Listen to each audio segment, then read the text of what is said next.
Ever wonder how a high school standout becomes a major league star? Let's talk about Jordan Walker and his journey through baseball.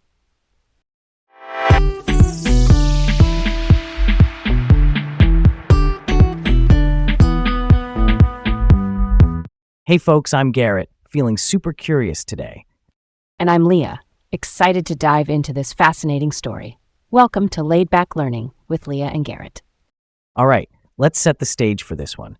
Today, we're exploring the rise of Jordan Walker, a young baseball phenom who made waves with the St. Louis Cardinals.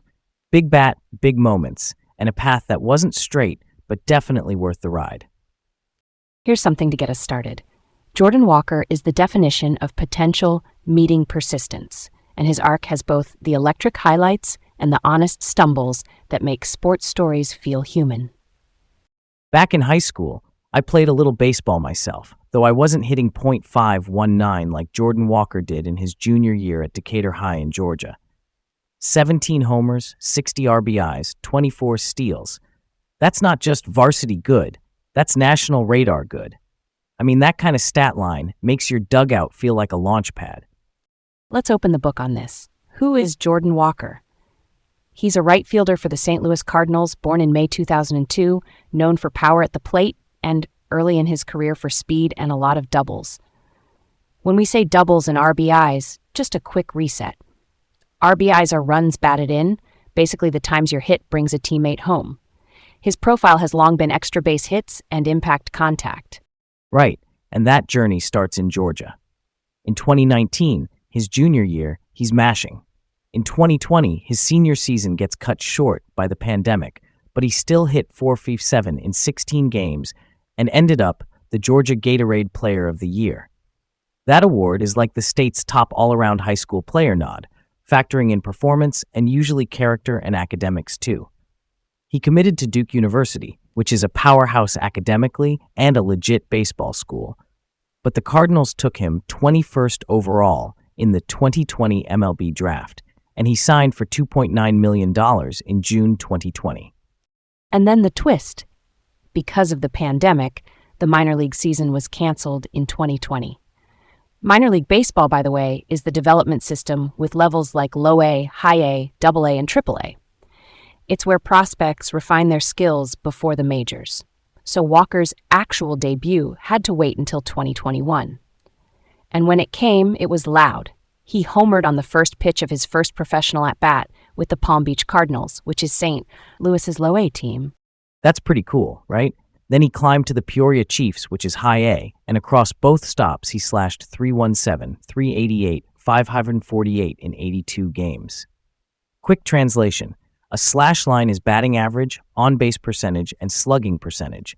Average is hits per at-bat. On-base is how often you reach safely. Slugging is total bases per at-bat, which shows power. He also collected 25 doubles, 14 stolen bases, and was named the Cardinals' minor league co-player of the year with Juan Yepez, a fellow St. Louis hitter known for batting pop. For a teenager, that's a big stamp of approval. Then 2022 was the accelerator. He went to Double A Springfield, which is a level where you start seeing a lot of pitchers who have big league experience or are close. He posted a .306, .388, .5510 line with 19 homers, 58 RBIs, 31 doubles, and 22 steals. That's a well-rounded batting profile.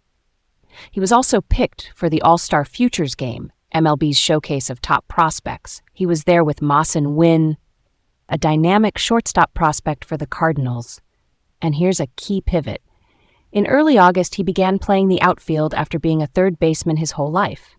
The idea was to open up his path to the majors because the Cardinals had infield depth and wanted his bat in St. Louis sooner. That leads us to the Arizona Fall League. After the 2022 season, he played with the Salt River Rafters. The AFL is like a finishing school for top prospects in October and November. More reps, more outfield practice, more at-bats against advanced pitching. That set the table for 2023 when John Mozeliak, the Cardinals' president of baseball operations, announced in March 2023 that Walker made the opening day roster. Making it as a 20-year-old is no joke. It means the organization believes your bat is big league ready. Okay, here we go. From the top of his big league timeline. On opening day in March 2023, he started in right field and recorded his first MLB hit and RBI. A week later, in April 2023, he hit his first MLB home run off Michael Tonkin of the Atlanta Braves.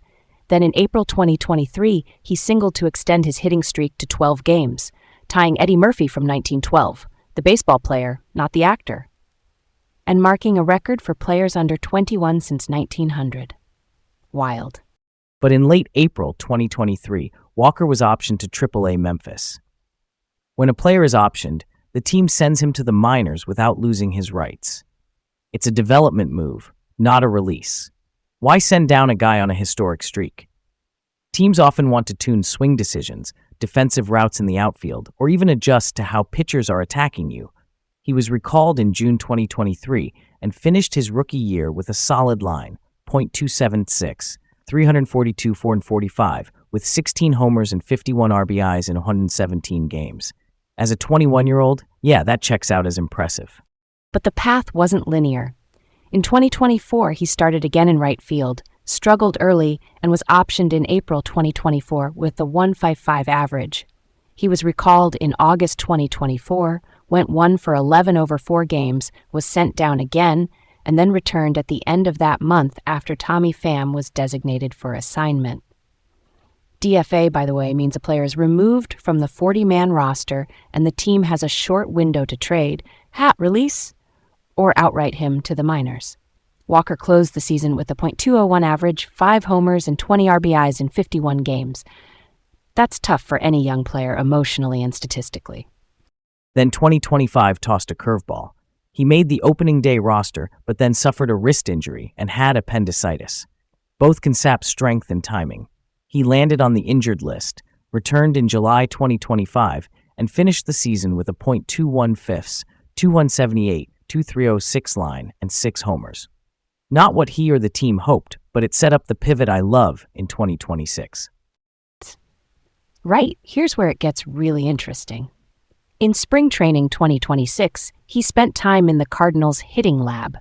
A hitting lab is a tech-forward cage setup with high-speed cameras and ball tracking. He said he wanted to slow things down in the batter's box. That means better pitch recognition and timing, being ready for anything the pitcher throws. He made the opening day roster again, started in right field, and the results popped. He was selected to his first MLB All-Star game carrying a .290 average, 19 home runs, and a National League leading 63 RBIs at midseason. That's a turnaround that screams process working. And then the national spotlight. He won the 2026 Home Run Derby, beating Kyle Schwarber of the Phillies 12-11. He hit 6 straight to clinch it in the final. He became the first St. Louis Cardinal ever to win the Derby. That's one for the memory bank, and it stamped him as more than a prospect. This is a centerpiece bat. Okay, let's move on to a question that still sparks debate. Why option Walker in April 2023, right after tying that under-21 hitting streak record? On the surface, it feels almost contradictory. You're doing great. See you in AAA. Why? I think the short answer is development isn't a straight line. A 12-game streak shows bat-to-ball skill, but teams also look under the hood. Were pitchers starting to exploit certain zones? Was he chasing breaking balls out of the zone? How were his jumps and routes in right field, especially since he switched from third base not long before? If the data says there's a fixable pattern, the team might want him to retool in Memphis, where the lights are a little less bright. It's like sanding a piece of wood before finishing it. Small adjustments build long-term durability. I hear that, but I kind of feel the human side. Confidence matters. When you're 20 and on a record-tying streak, sending you down could feel like the rug's pulled. Could that shake a player's rhythm? I know AAA is still elite, but mentally it's a lot. Totally fair. The counter is that the organization's job is to set you up for 5-10 years of success, not just the first 2 weeks. If his swing decisions or defensive reads needed work, a brief reset is actually a vote of confidence that they believe in his ceiling. And it seems to have worked out. He came back in June, held his own, and those lessons probably fed into the later adjustments that led to 2026. So we're balancing immediate performance with long-term growth. Real talk, that's a tough needle to thread. And we can't forget the position switch. Moving from third base to the outfield in 2022 at AA Springfield is a big deal. Outfield reads, especially in right field with slicing line drives and wall plays, take repetition. It's not just catch the ball, it's angle, footwork, and throw. In a way, the option to AAA could have been about giving him more consistent reps without the pressure of nightly major league results. Exactly. And those reps show up later. By 2026, he's reestablished primarily in right field while still rotating at designated hitter when needed. Designated hitter, by the way, is the lineup spot where you just bat without playing defense. That flexibility lets the team keep his bat in games while managing wear and tear. While we're on a roll, let's connect this to pop culture. The Home Run Derby is more than a baseball contest. It's a mainstream spectacle during All-Star Week. When Walker beat Schwarber 12-11 and became the first Cardinal to win it, that was a moment people who don't even track baseball every day tuned into. It's a stage where personality and power are on blast, and he nailed it. All right, let's bounce over to a what if. What if the 2020 minor league season hadn't been canceled? No lost development year. He signs in June, then probably sees live game reps that summer instead of just workouts. I could see him reaching high A even earlier and maybe getting to double A sooner in 2021. That might have pulled his big league timeline forward a few months and changed how ready he felt in April 2023. Here's another possible ripple. Without the canceled season, the team gets more data sooner. More data can mean more precise adjustments earlier, like honing his swing decisions before AA. That could reduce the need for a 2023 option. Or, flip side, maybe the earlier exposure leads to a different set of challenges. I guess I'm asking, why do those early reps matter so much? Because live pitching is a language you only learn by speaking it. The more you face professional sequencing, the better you read spin and timing.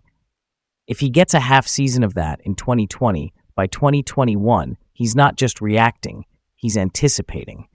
And for a power hitter, that anticipation turns borderline contact into barrels. It's like getting in more reps with a new instrument. By the next concert, your muscle memory carries you. And the fascinating thing is, even with the delay, he still homered on the first pitch of his first professional at-bat in 2021. That tells me the raw talent was sitting there, waiting to burst out.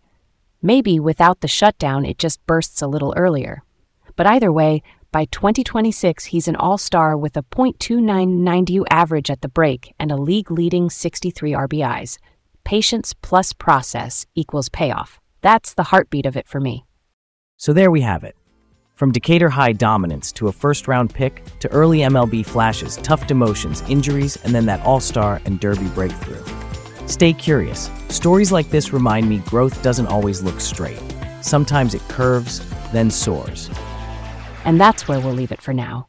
Keep exploring, keep asking why, and we'll be right here for the next story that's worth unpacking.